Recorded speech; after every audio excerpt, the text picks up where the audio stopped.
Hi guys! For today's video, magluluto tayo ng isang napakasarap na mixed seafoods. At as you can see, meron tayong tahong, squid, crab, at ang napakasarap na hipon. At idagdag pa natin ang isang napakasarap na corn. At ayan na nga guys, naglagay na ako ng tubig sa kawali. At habang inaantay natin itong kumulo, nilagay ko na rin dito ang crabs at ang corn. So, ayan. Napakasarap nito, guys. So, ayan. Habang nag-aantay tayong haunin. Ayan. Pinakulaan ko siya ng 10 minuto. Ayan na. Hinahango na natin ang mga crabs, alimango. At nilagay na natin dyan ang shrimp.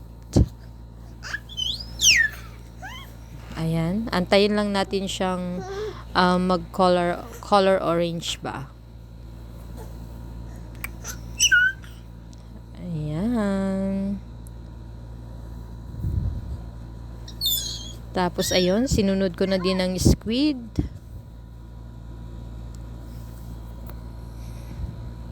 At ang mga tahong. Ayan, antayin lang natin siyang bumuka. Ayan. At kapag bumuka na ang lahat, ayan, tayo'y magsisimula na ng talagang pagluluto. So, ayun, naglagay ako ng 200 grams ata yan ng butter. So, isang butter.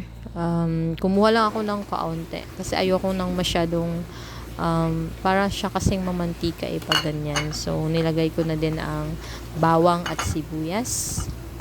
So ayan, lulutuin lang natin ito gamit ang butter, tinunaw na butter.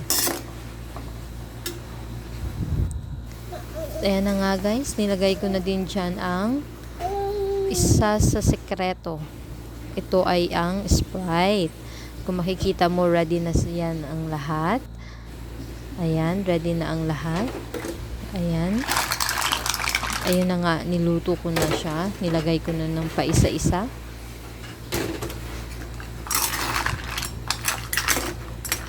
Ayun na, maluluto na siya guys.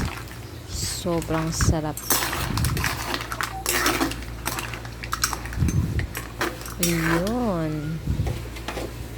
Papakulaan lang natin siya ng kaunti pa. Nilagay ko na dyan ang lahat. Ang corn, ang hipon, ang crabs, mussels, and squid. So, ayan na siya guys. The finished product. Tara!